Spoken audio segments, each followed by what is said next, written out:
கழுத்தோடு பொன்மாலை அசைந்தாட நான் கண்ட பொருள் கூறவா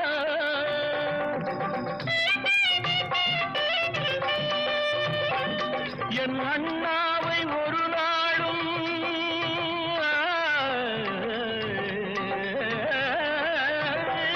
என் அண்ணாவை ஒரு நாளும் என் உள்ளம் மறவாது என்றாடும் விதம் அல்லவா நீ வாழ்கின்ற நாடெல்லாம் திருநாளே என உனை கொண்ட மணவாளன் தினம் வாழ பூமழை தூவி வசந்தங்கள் வாழ்த்த ஊர்வலம் நடக்கின்றது